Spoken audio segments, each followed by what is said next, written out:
Selamat malam. Kita ketemu lagi di Progo Channel, dan pada kali ini saya ingin menjelaskan apa yang menjadi latar belakang kenapa Progo dalam hal ini memutuskan dan mendukung Prabowo Gibran sebagai calon presiden dan wakil presiden tahun 2024. Saudara sekalian, ada beberapa pertimbangan dan kajian strategis itu yang menjadi latar belakang kami memutuskan untuk mendukung Pak Prabowo dan Mas Gibran.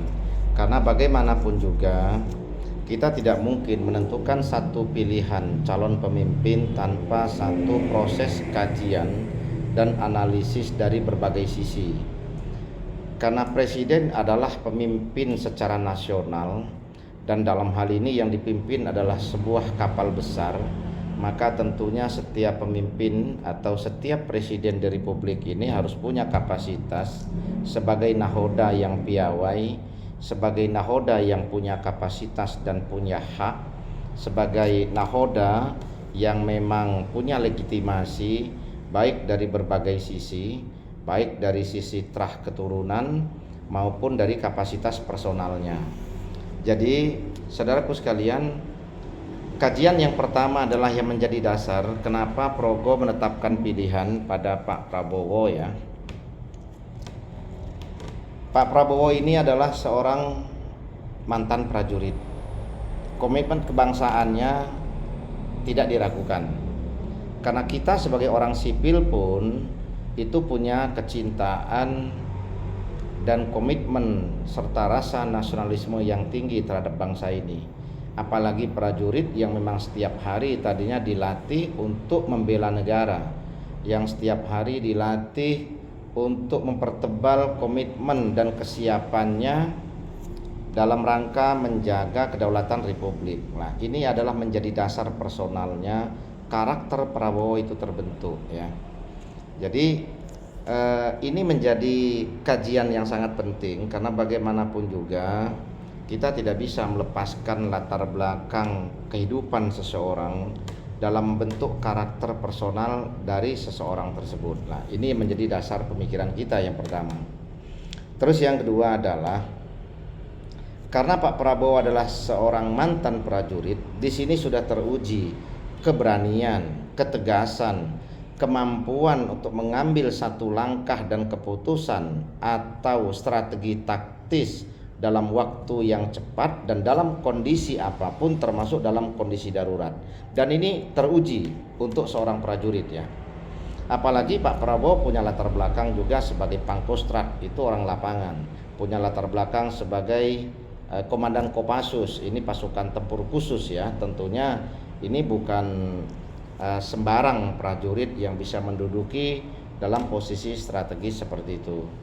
Terus yang ketiga, saudaraku sekalian, di luar dari latar belakang atau karakter personal Pak Prabowo sebagai seorang mantan prajurit, tapi kita juga tahu kecerdasan personal Pak Prabowo ini di atas rata-rata. Penguasaan bahasa asing yang dikuasai oleh Pak Prabowo ini kan 8 bahasa asing. Ini bukan orang sembarangan yang bisa menguasai atau mampu menguasai sampai 8 bahasa asing ya. Terus yang keempat, kemampuan berbisnis. Ini ada jiwa entrepreneurship-nya.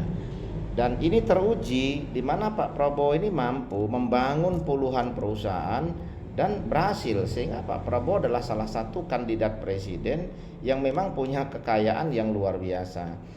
Dengan kekayaan yang luar biasa ini, maka kita tidak khawatir bahwa Pak Prabowo ini akan melakukan praktek kolusi atau korupsi. Kenapa? Karena harta atau asetnya sudah cukup tanpa dia harus melakukan praktek korupsi. Di samping itu kebutuhan personalnya juga tidak banyak. Toh putranya cuma satu dan putranya sudah mapan juga, kan seperti itu. Itu adalah dari kajian latar belakang personalnya Pak Prabowo ya, dari segi karakter dan latar belakang pendidikan serta kemampuan personality dia. Di luar itu juga, saudaraku sekalian, kita tahu bahwa Pak Prabowo ini adalah satu-satunya calon presiden yang memang dari Trah Mataram. dan Trah Majapahit. Bahkan Pak Prabowo ini ada darah dari keturunan Kanjeng Rasul ya. Nah, jadi ini bisa dibuktikan dari urutan trahnya Pak Prabowo ini kalau kita tarik ke atas. Yang pertama adalah Pak Prabowo sebagai Trah Mataram. Pak Sumargono yang menjadi kakeknya Pak Prabowo itu adalah putra dari Temenggung Mangkuprojo. Nah, jadi Temenggung Mangkuprojo itu adalah putra dari Karto Raharjo. Karto Raharjo ini punya istri Nyai Jaya Atmojo atau Nyai Joyo Atmojo. Nyai Joyo Atmojo ini adalah buyut dari Habib I. Nah, jadi jelas ada darah Mataram yang dari Keraton Jogja. Ini dimulai dari Karto Raharjo yang peristri Nyai Joyo Atmojo punya putra Temenggung Mangkuprojo. Nah, Karto Raharjo ini adalah putra dari Temenggung Kertanegara atau nama kecilnya Banyak Wide. Itu adalah senopati perangnya Pangeran Diponegoro. Banyak Wide atau Temenggung Kertanegara ini adalah putra dari Temenggung Indrajit Kertonegoro. Temenggung Indrajit Kertonegoro ini adalah putra dari Adipati Mangkuprojo. Adipati Mangkuprojo adalah putra dari Sultan Agung. Nah, dan Sultan Agung ini adalah Raja Besar Mataram juga. Sultan Agung adalah putra dari Panembahan Hanyokrawati, dan Panembahan Hanyokrawati adalah putra dari Panembahan Eyang Panembahan Senopati atau Danang Sutowijoyo. Dan Eyang Panembahan Senopati adalah pendiri Mataram. Siapa Eyang Panembahan Senopati? Eyang Panembahan Senopati adalah putra dari Kegede Pemanahan. Kegede Pemanahan itu adalah putra dari Ki Ageng Ngenis. Ki Ageng Ngenis adalah putra dari Ki Ageng Selo. Ki Ageng Selo ini terkenal dengan pendekar yang bisa menangkap petir ya. Nah, Ki Ageng Selo adalah putra dari Ki Getas Pandawa. Ki Getas Pandawa itu adalah putra dari Bondan Kejawan. Bondan Kejawan adalah putra dari Brawijaya kelima. Nah, jadi Bondan Kejawan ini punya istri namanya Dewi Nawangsih. Itulah yang melahirkan Ki Getas Pandawa. Dewi Nawangsih adalah putra dari Said Ibrahim. Said Ibrahim adalah putra dari Malik Maulana Ibrahim atau Sunan Gresik. Sunan Gresik atau Malik Maulana Ibrahim adalah putra dari Syekh Jumadil Kubro, pemimpin 9 wali yang masuk ke tanah Jawa untuk mengislamkan tanah Jawa. Nah, jadi dari jalur Malik Maulana Ibrahim ke Said Ibrahim, terus Said Ibrahim punya putri namanya Dewi Nawangsih. Dari Dewi Nawangsih nikah dengan Bondan Kejawan, melahirkan Getas Pandawa. Jadi mulai dari Getas Pandawa, keturunan Mataram ke bawah ya, itu sudah punya darah keturunan Kanjeng Rasul ya. Nah, dari Bondan Kejawan ini dilahirkan dari Nyai Bundrit Cemoro, yaitu dari Bugis yang diambil istri atau menjadi garwo selir dari Brawijaya kelima. Prabu Brawijaya kelima adalah putra dari Prabu Bratanjung. Prabu Bratanjung putra dari Hayam Wuruk. Hayam Wuruk itu adalah putra dari Tribuana Tunggadewi. Tribuana Tunggadewi adalah putra dari Ratu Gayatri yang diperistri Raden Wijaya yang mendirikan Majapahit. Ratu Gayatri adalah putra dari Kertanegara, Raja Besar Sengosari. Dari pernikahan itulah melahirkan Tribuana Tunggadewi, sehingga pada saat Raden Wijaya menyerahkan tampuk kekuasaan kepada Prabu Jayanegara sebagai putra mahkota hasil pernikahan dengan permaisuri, yaitu dari darah petak dari kerajaan Damasraya. Tapi karena terjadi tragedi pembunuhan oleh Prapanca, maka akhirnya Jayanegara tewas, maka digantikan adiknya, yaitu adik lain ibu, yaitu dari putrinya Ratu Gayatri, yaitu Tribuana Tunggadewi. Kenapa ini kita bahas? Ini sangat penting karena Tribuana Tunggadewi itu adalah putra dari Kertanegara. Kertanegara itu raja besarnya Singosari. Kertanegara itu putra dari Ranggawuni. Ranggawuni itu adalah putra dari Tohjoyo. Tohjoyo adalah putra dari Anusapati. Anusapati itu adalah putra dari Ken Arok. Siapa Ken Arok? Ken Arok itu adalah putra dari Raja Panjalu Kediri pada saat itu, yang punya garwo selir namanya Ken Endok. Nah, itu dinikahi punya putra Ken Arok. Artinya Ken Arok mampu mengalahkan Tunggul Ametung lalu mendirikan Singosari setelah mengalahkan Kertaraja Raja Kediri, lalu dia lebur Tumapel dengan Kediri menjadi Singosari. Ini bukan secara tiba-tiba bahwa Ken Arok itu dikatakan bahwa dia hanya seorang pendekar sakti, bukan. Tapi Ken Arok ini adalah terah raja, yaitu putra dari Raja Panjalu Kediri. Raja Panjalu ini adalah terah dari Empu Sendok. Empu Sendok ini adalah putra dari Rakai Pikatan atau Resi Gunadarma, putra dari Sanjaya. Dan Resi Gunadarma ini yang menikah dengan Pramodawardhani, putra dari Prabu Samaratungga. Itulah terjadi rekonsiliasi ideologi pada saat itu yang pernah terjadinya perang antara Hindu Buddha, yaitu perang saudara antara Prabu Samaratungga atau Rakai Garung dengan Prabu Sanjaya. Sanjaya kalah, maka bubarlah kerajaan Medang yang ada di Dieng, maka berdirilah dinasti Mataram Selendra antara Magelang dengan Jogja, lalu dibangunlah Candi Borobudur pada masa Prabu Samaratungga, di mana Rakai Pikatan sebagai kemenakan dan dijadikan mantu, itulah yang menjadi arsiteknya, sehingga punya gelar Resi Gunadarma dengan yang dibangun yaitu karya monumentalnya yaitu Sambara Budura atau Candi Borobudur. Ini saya uraikan, berarti jelas Prabowo ditarik ke atas bukan hanya berhenti di Mataram, tapi terus sampai ke Brawijaya Raja Majapahit, terus sampai ke Raden Wijaya, sampai ke Kertanegara. Di Raden Wijaya ini juga adalah darah dari Ken Arok. Karena Raden Wijaya sebagai suami dari Ratu Gayatri, Raden Wijaya ini sebenarnya keturunan keempat dari Ken Arok, sama dengan Kertanegara, akan tetapi beda jalur ibu. Karena Raden Wijaya punya orang tua namanya Mahesa Wengateleng.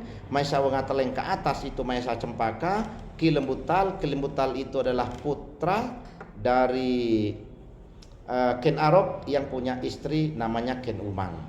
Nah, jadi larinya ke Ken Arok. Dari Ken Arok tetap larinya ke Mataram kuno. Nah, Mataram kuno adalah Jogja dan Magelang. Ditarik ke bawah ke Mataram Islam. Prabowo juga terah Mataram Islam. Ini saya ulas sangat penting karena apa? Sesuai dengan Jongko Joyoboyo. Jongko Joyoboyo atau tulisan dari Prabu Jayabaya, yaitu yang memimpin kerajaan Kediri itu sekitar abad ke-11, abad ke-11 pertengahan. Beliau punya jongko atau tulisan. Yang pertama adalah sebagai simbol yang akan terjadi. Beliau tulis yang disebut dengan Murcani Nayo Genggong Sabdo Palon. Hilangnya penasehat, berakhirnya penasehat. Dan ini ditandai dengan runtuhnya Majapahit, berdirilah Kerajaan Demak sebagai cikal bakal lahirnya Mataram Islam. Karena yang namanya Nayo Genggong Sabdo Palon itu adalah penasehat raja, itu penasihatnya Prabu Brawijaya. Itu sudah terjadi. Yang kedua adalah Piti Ireng Anak Sapi. Piti Ireng Anak Sapi ini adalah sebagai simbol dari masuknya penjajahan. Jadi setelah negara kita ini masuknya atau terjadi proses peralihan dari peradaban Hindu ke peradaban Islam, maka datanglah para penjajah, datanglah Portugal, datanglah Belanda pada saat itu. Akhirnya masuk ke tahapan yang ketiga, yaitu Kebo Ireng Nyebrang Kali. Fase ketiga, Kebo Ireng Nyebrang Kali ini ditandai dengan mulai banyaknya kekayaan alam kita, rempah-rempah yang dibawa oleh Belanda, dibawa oleh Portugis ke luar negeri. Lalu yang keempat adalah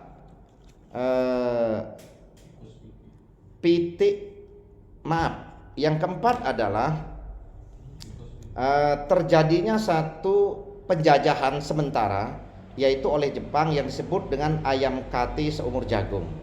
Ayam Kati berkuasa seumur jagung ini itu adalah Jepang berkuasa itu kan hanya dalam hitungan 2 tahun kurang lebih ya. Lalu setelah itu maka terjadilah Pitik Tarung Sak Kandang, yaitu perang saudara, yaitu terjadi pemberontakan G30, pemberontakan PKI yaitu di Madiun, terjadi pemberontakan G30S. Ini adalah simbol dari Pitik Tarung Sak Kandang. Setelah Pitik Tarung Sak Kandang itu, fase selanjutnya adalah Kebo Ijo Ongkang-ongkang. Itu adalah masa Orde Baru di mana Pak Harto berkuasa dengan kekuatan Dwi Fungsi ABRI-nya, sehingga kekuasaan yang absolut itulah yang dianggap dengan ongkang-ongkang. Baru setelah itu masyarakat akan tergiring untuk menentukan nasibnya sendiri, karena di era itu disebut dengan era tikus piti anoto baris, yaitu rakyat kecil menata barisan.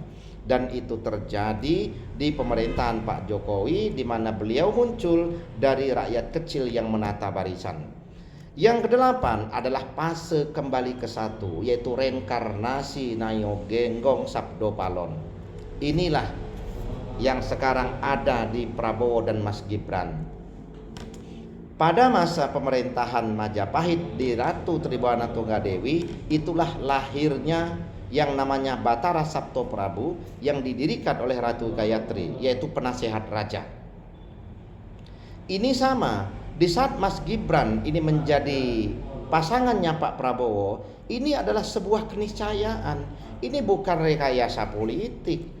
Gerak langkah dan rekadaya yang dilakukan oleh para elit politik ini adalah sebuah upaya, sebuah penyempurnaan dari proses, karena itu sudah tergiring dan itu sudah digariskan oleh alam bahwa Pak Prabowo akan dipasangkan dengan Gibran, karena Mas Gibran adalah simbol dari reinkarnasi Nayo Genggong Sabdo Palon, di mana Pak Jokowi sebagai mantan presiden nanti akan masih punya peran untuk memberikan masukan sebagai penasehat. Di satu sisi Mas Gibran sebagai putranya, dan di sisi lain Pak Prabowo adalah sebagai penerus dari pemerintahan Pak Jokowi yang dipercaya oleh Pak Jokowi untuk bisa meneruskan konsep-konsep politik pembangunan, konsep-konsep politik ekonomi yang terkait dengan program hilirisasi, mengecilkan hutang luar negeri, pembangunan infrastruktur dengan banyak mendatangkan para investor,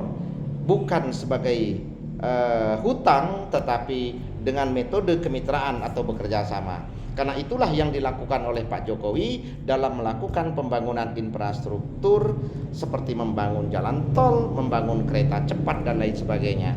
Jadi peran Pak Jokowi itu nanti adalah sebagai Batara Sabto Prabu, dan itu merupakan simbol dari reinkarnasi Nayo Genggong Sabdo Palon, yaitu fase yang ke-8 dari Jongko Joyoboyo yang disebut dengan kembali ke satu. Karena itulah masanya Lirgumanti atau yang disebut dengan Cakra Manggilingan. Nah, jadi saudaraku sekalian, lalu kenapa kita tidak memilih Mas Ganjar atau memilih Mas Anies misalnya? Ini juga bukan tanpa kajian. Progo melakukan kajian, karena Mas Ganjar adalah terah dari Sunan Kalijogo. Sunan Kalijogo itu adalah putra dari Temenggung Wilatikta. Temenggung Wilatikta itu adalah putra dari Ronggolawe yang menjadi senopatinya Majapahit. Sekaligus Ronggolawe itu adalah putra dari Arya Wiraraja, yaitu Adipati di Madura yang diangkat oleh Kertanegara dan membantu Raden Wijaya melakukan lobi politik mendapatkan pengampunan dari Jaya Katuang. Akhirnya membantu Raden Wijaya membuka hutan Tarek, lalu mengalahkan pasukan Mongol sehingga berdirilah Majapahit. Berarti terahnya Mas Ganjar adalah terahnya Ronggolawe, terahnya Arya Wiraraja. Jadi seharusnya Mas Ganjar ini memang pasnya nanti jadi menteri atau menjadi wapres ya. Tetapi karena ini jatahnya Mas Gibran, maka besok Mas Ganjar akan menjadi menteri. Tepatnya itu menteri dalam negeri, kan seperti itu. Lalu Mas Anies bagaimana? Mas Anies ini putra dari Rashid Baswedan. Rashid Baswedan ini putra dari Abdurrahman Baswedan. Abdurrahman Baswedan ini adalah yang mendirikan Partai Arab Indonesia lewat Kongres Pemuda Arab tahun 1934.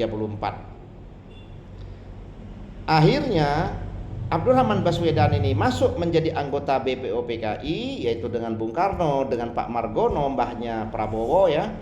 Artinya menjadi bagian dari proses berdirinya Republik. Nah, ini harus kita akui bahwa mbahnya Mas Anies ini adalah bagian dari proses sejarah untuk lahirnya Negara Kesatuan Republik Indonesia.